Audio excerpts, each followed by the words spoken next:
Oke, hari ini kita akan bedah sebuah analisis yang, jujur aja, cukup bikin merinding.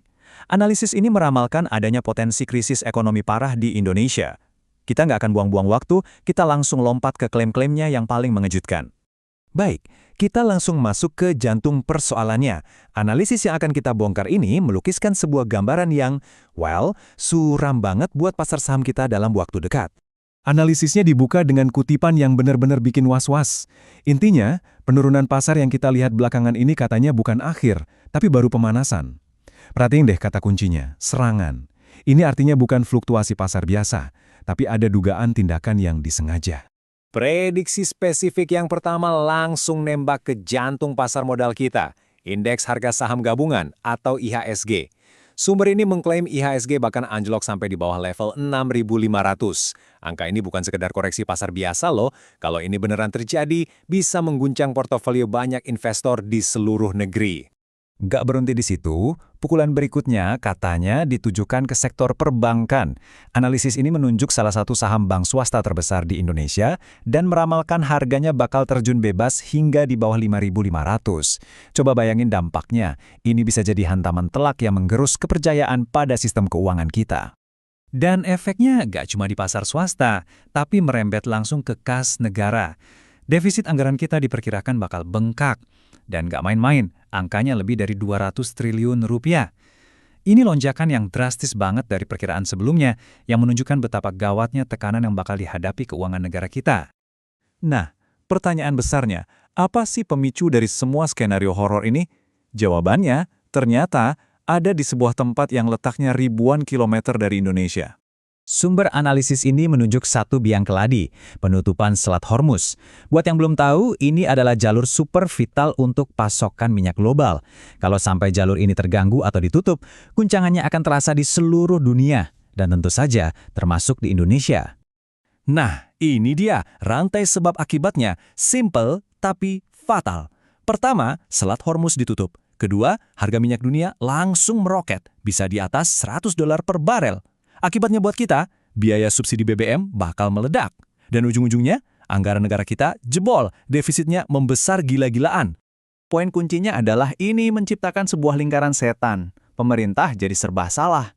Harga BBM naik, rakyat bisa marah. Jadi mau nggak mau harus disubsidi lagi. Nah, uang untuk subsidi dari mana? Ya harus ngutang lagi. Begitu terus terperangkap dalam spiral utang yang makin dalam. Menurut analisis ini, krisis anggaran itu baru gerbang awalnya. Ini bakal memicu efek domino yang, bisa menghancurkan sendi-sendi perekonomian kita yang lain.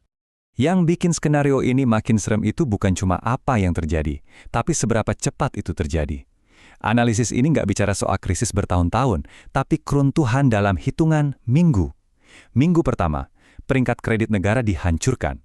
Minggu kedua, rupiah diserang habis-habisan. Minggu ketiga, pasar saham ambruk, menciptakan apa yang disebut diskon massal. Dan puncaknya di minggu keempat, pihak asing mulai memborong aset-aset strategis negara dengan harga super murah. Jadi, ini nggak dilihat sebagai fluktuasi pasar biasa. Sebaliknya, ini digambarkan sebagai sebuah kesempatan langka yang mungkin cuma terjadi 20 atau 30 tahun sekali. Kesempatan bagi pihak-pihak yang sudah bersiap untuk mengeksploitasinya. Tentu, di setiap kekacauan, pasti ada yang diuntungkan kan? Mari kita lihat siapa saja yang menurut analisis ini bakal panen raya dari skenario krisis ini. Analisis ini membagi para pemain menjadi dua kubu utama. Ada aktor lokal seperti oligarki dan politisi yang katanya punya motivasi merebut kekuasaan politik. Di sisi lain, ada aktor asing yang motivasinya lebih ke ekonomi, membeli aset-aset strategis kita dengan harga obral. Dan gimana cara mereka melakukannya? Analisis ini menyebutkan serangkaian taktik yang cukup mengerikan, mulai dari memprovokasi demo besar-besaran, menciptakan kerusuhan sosial, menyebar misinformasi lewat media sosial, sampai memicu konflik regional, atau bahkan, amit-amit, aksi terorisme. Semua demi memperburuk kekacauan. Oke, sekarang kita masuk ke bagian yang paling aneh dan mungkin paling membingungkan dari analisis ini. Di sini, narasinya berbelok tajam ke arah yang sama sekali nggak terduga. Sumber analisis ini melempar sebuah pertanyaan yang sangat provokatif.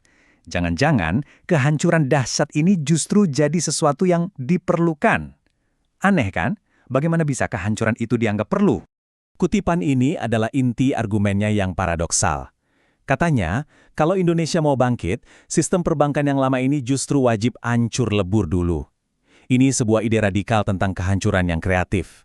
Harus diruntuhkan total supaya bisa dibangun lagi sesuatu yang baru dan lebih baik. Jadi, prediksi jatuhnya pasar ini dibingkai ulang.